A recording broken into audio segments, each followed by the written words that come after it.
The DA, meanwhile, has expressed its disappointment over alleged political intolerance on Human Rights Day.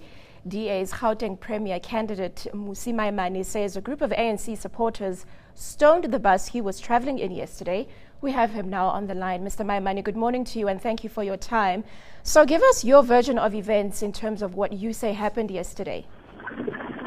Yesterday I was with the family of the Babuseng family, which is the family that was attacked in Davidson in Durban Deep.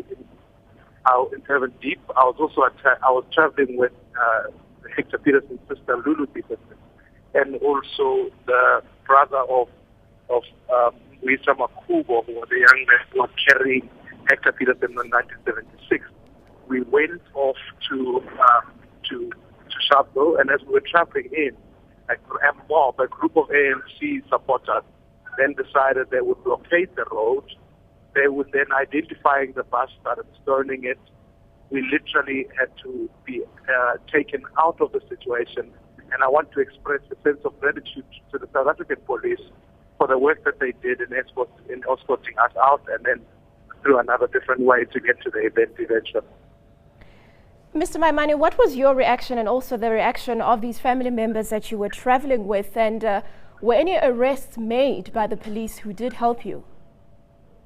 Well, you see, the greatest challenge here is that this is not the first time that, in fact, ANC people have launched an attack on the DA in this way.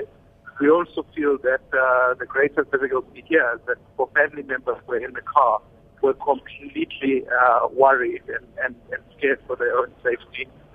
And one of our greatest challenges is the fact that it was on Human Rights Day, which undermines people's rights to be able to join other political parties. The police have not been able to make any arrests. Therefore, because having seen this incident before, it requires political leaders to be able to say to ANC supporters that behavior is unruly and unacceptable. Mr. Maimane, there have been a number of allegations made against the ANC and how they handled events yesterday, allegations coming from the PAC saying that they hijacked the entire event, and now these allegations that you're putting forward. Why do you think that is?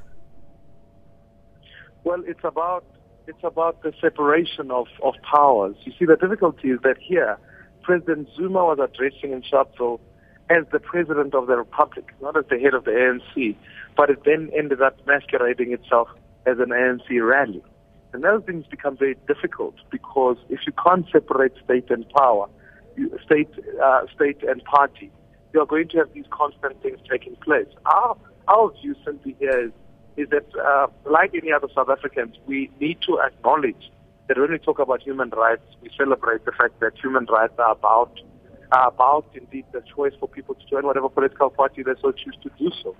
And so, in the context of this, we feel that it acted up mainly as an opportunity to build the ANC, while it could have been an opportunity to build the country as a whole, for us to be reminded of, in fact, what human rights means, and all of us as South Africans can contribute to them.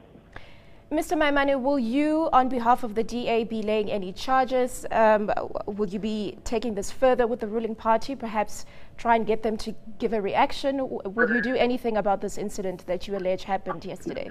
You see, the difficulty is in terms of policing this sort of thing, our greatest challenge is that often in proving such incidents, you've got to be able to produce photographs of all the marches, of all the people. And so it becomes a difficult one for the police. And we've seen from the Kosatu march, that was difficult to police there. We've seen also from the Lutule House march, that it becomes very difficult to continue so. So we feel at this stage, it must be an appeal to ANC leadership to be able to, consistent with the IEC code and regulations, which they signed 3 days before, to be able to ask their members to behave in a manner that is consistent with the political rights of all South Africans. Thank you very much. You deserve to know more. eNCA.com